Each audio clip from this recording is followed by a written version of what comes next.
Today we are going to get started with Google Collaboratory for building models in TensorFlow. Using Google Colab is similar to using Jupyter Notebook from your local computer. Google provides us an ability to build or make a notebook directly from Google Drive. And just like we are used to using Jupyter Notebook on our local system and read and write files to our local system, with Google Colab, we can do all of that. We can read and write directly in a Google Colab file, in a Google Colab notebook using Google Drive. And today we are going to see all of that, how it works. Starting with the screen that you have in front of you, you see I have Google Drive set up on my desk on my local computer as well.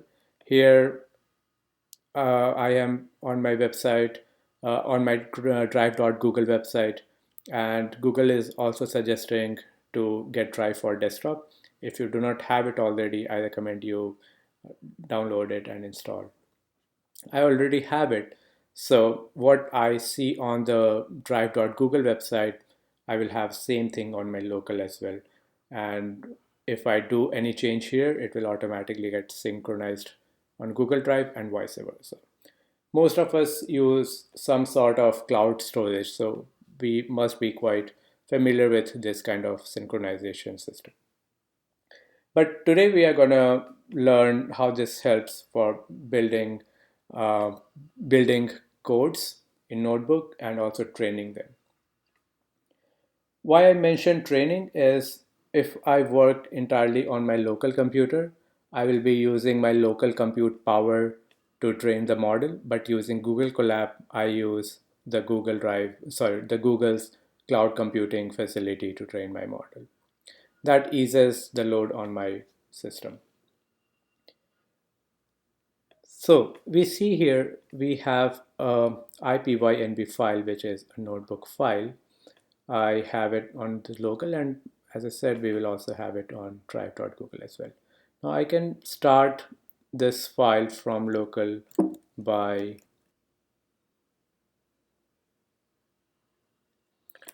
so I open my terminal so that I'm exactly at that directory location, but it does not matter. You can open Jupyter Notebook from any. So I open my Jupyter Notebook, and I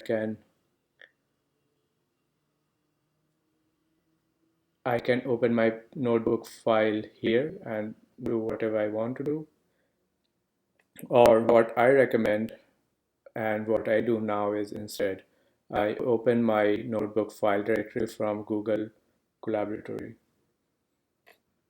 You can right click and open it like this here. See, it's the same thing, same interface, but this is now running on Google Cloud. If For me, if I right click and go to open with, I see an option of Google Collaboratory. If you do not, then you can add it here. All of these services are free, so any one of you can add it. All you need is a Google account. So with this, we know that we can open any notebook from Google Collaboratory directly. If you do not have a notebook already present, you can also create a new one by clicking on New, go to More, and create a file, Google Collaboratory file, Google Colab file. And I'm going to name this as Getting Started. And now let's write down a few lines of code to build a basic TensorFlow model. It all starts with loading the necessary libraries.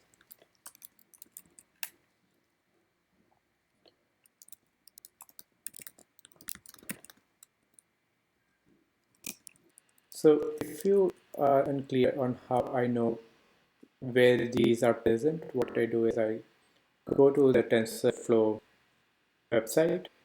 So on there, I will select the API I'm going to use. If you're on Google Colab, you're most likely on the latest API, which is 2.2rc. So in this, you are going to see the location of your requirements. All right, so we are set with that. And now what I'm going to do is I want to read a data.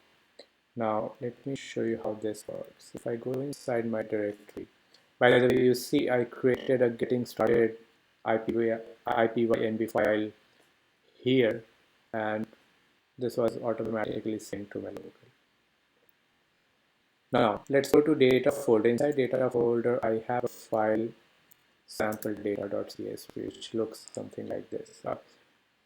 Dummy data having a response y and few x's, and this is present on my drive. Now I want to read this from Google Colab. Now, when I have to do that, I have to provide Google Colab access to my Google Drive. I have the file in my Google Drive as well, and let me go ahead and provide access to Google Drive. For that, Google has provided a new library. So when you run this, you're asked to click on this URL and copy this.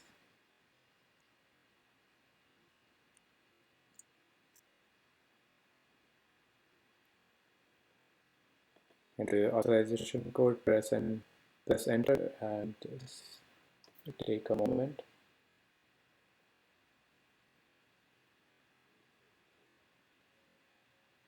This is mounted. Now, when this is mounted, you are now at your root directory of Drive.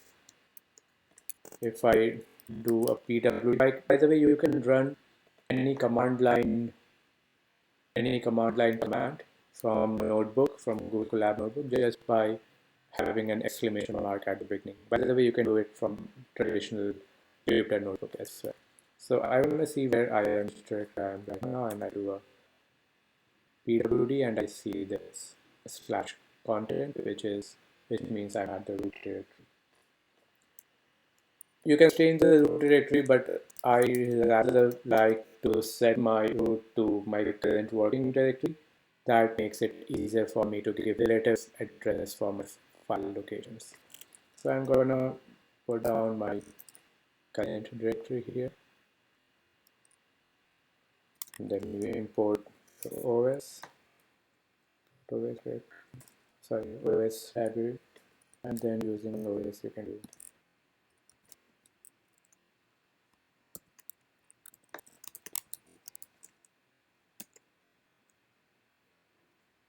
Now when I do pwd,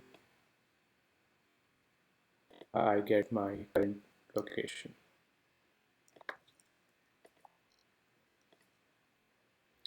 Alright, now we are ready with the connection, and now I want to fit a simple model on my dummy sample data. Starting with reading the data, I will use panda. The data read was successful. Now I will set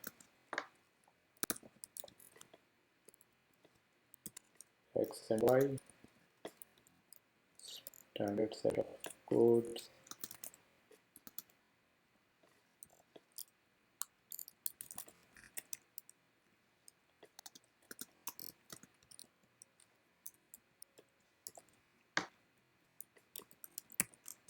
When I do values, I convert this on data frame to a numpy array, but it's optional, it's not necessary. And now I'm ready with my x and y. Now I'm going to fit a simple dense layer model. Okay, so we created a sequential model. In the sequential model, we have a hidden dense layer with two nodes.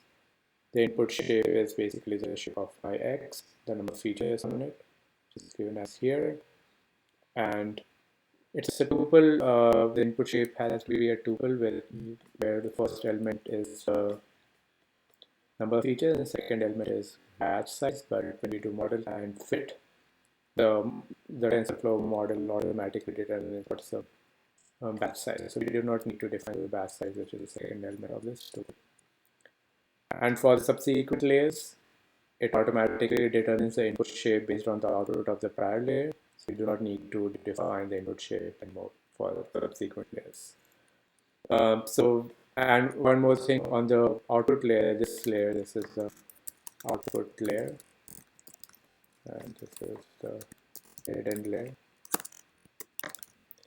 We define the activation as linear for the output layer because my y is a continuous variable. If you see here, it's not categorical. So I will choose linear as well. And finally, model summary is just to see if everything looks fine or not. It does here. And now I'm going to do model compile.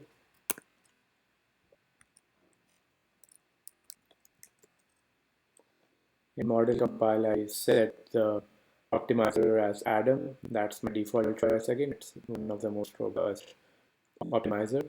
Loss is MSE because it's like a regression problem. My y is continuous. And metric also I chose as MSE. MSE means mean square error. Now, last I will do model fit.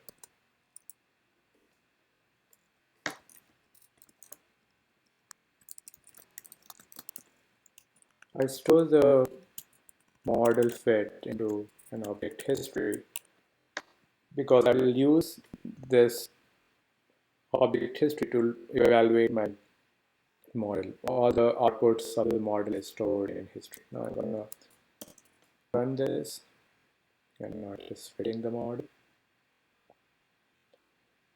Now I'm at the stage of evaluating the model. For model evaluation, we usually look at the plots of loss and accuracy measure, the matrix. Here my loss is MSE and the accuracy is also MSE, and I want to look at them. For that, I have made few custom functions to visualize the result, which is present in a Python 5 simple plots. Here I have custom function plot metric, and I'll show you how you can use your custom functions directly from Google Colab.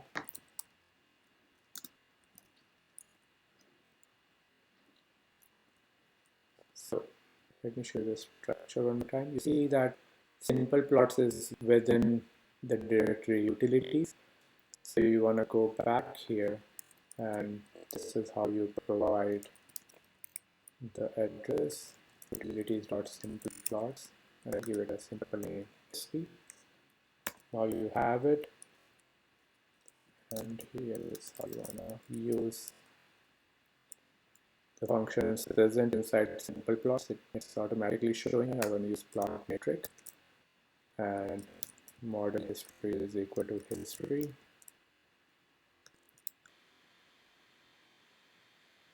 How to save this plot? This function is returning a fig file, which actually fig object, which has a savefig definition inside it. In this, you can give any name of your plot. Suppose this. Let's do PDF. I like PDFs more. And when you're doing PDF, you want to add this argument as well. Box inches as tight, otherwise you get a large PDF image. Let's see if this worked. Let's go. So we can see we have a loss.pdf here now. You can see that in your local also loss.pdf is there because everything is synchronized. So what we learned here is we can directly work with Google Colab to build deep learning models in TensorFlow. For that matter, you can create any other coding that you are doing in Python or R directly in Google Colab. It works very nice seamlessly with your local files. You can read and write from your local. And the best benefit is all the compute is happening on Google Cloud. So you do not have to worry about the configuration of your personal computer.